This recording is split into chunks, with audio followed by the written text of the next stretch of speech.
Энж соо гихч хүн ингэж бичжээ. Чэрэг Монголоос айж Цэнши ухаанды цагаан хэрэм босгов гэж Умард хятадын ардын дуу байдаг гэж.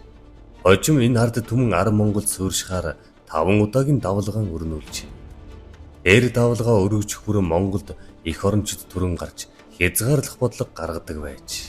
1725 оны орчим ойрдтой байлдаж байсан Манж хятад цэргийн хүнс бэлтгэхээр баахан ирчүүд ховд сэлэнгийн нутагт ирж суурьшин. Ихэнх нь уусан шингэжээ. Хожим энэ нутгаас Монголын цөөнгөө улс төрчид түрэн гарсан байдаг. Хоёр дахь том давалгаа 1906 оноос Цинхайн хувьсгалын дараа Бээжинд Монголд хятад иргэн суурьшуулах байгууллага байгуулагдаж 30 орчим мянган хятад ирж суурьшиж эхэлжээ. Тэд төв булган сэлэнгийн нутгаар суурьшсан байна. Тэдний 80 гаруй хувь нь Улаанбаатар суурьшжээ. Ингэхдээ эмэгтэй хүн бараг ирээгүй тул маш олон тоовхоор янлан хоор түрэн гарч ингэнсэн хүрээд Ши янгууны газрууд дам нуурчин Хулдааны гудамжтай анхны Чайна таун Мамчин ботаникийн цэцэрлэг орчин үүсэж үүнээс хойш ахин усны гудам урд цагааны орчин үүсжээ.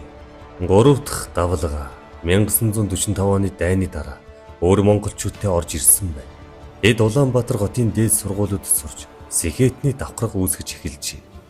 4 дахь давалгаа 1959 оноос бүгд найрамдах хятад ард улс байгуулагдав.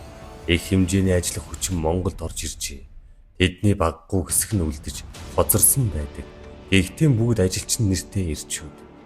5 дахь давалгаа 90 оноос хойш гадаад ажиллах хүчин оруулах тухай шийдвэрүүд гарсантай холбогдсон. Олон тооны ирчүүд орж ирсэн нь одоо тоймлох боломжгүй нэмэгдсэн байна. Дан ялангуяа өмнө зүгөөс гаралтай бизнес байна. Улс төрчид ил талд захиалга, дэмжлэг аван түргэн хүлжиж эдийн засгийн улс төрийн өндөрлгүүдийг эзэлж авснаар бүр гаарсан байна. Манай халахын заяа эхээ гэдэг шиг давлгаа бүхнийг сүрсэн эх оронч төрж зөөрүүлж хязгаарлаж ирсэн. Анхных нь Монгол улс байгуулагдсанаар богдгийн баруун өнгөрний оролцоотой ардын хувьсгалчид ихээхэн зөөрүүлсэн байдаг.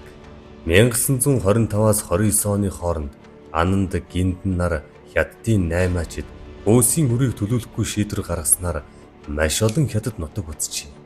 Дараагийн давалгааг эх орончид Сэдэнбал шууд хүч хэрэглэн хөөж гаргах нутаг заах байдлаар шийджээ.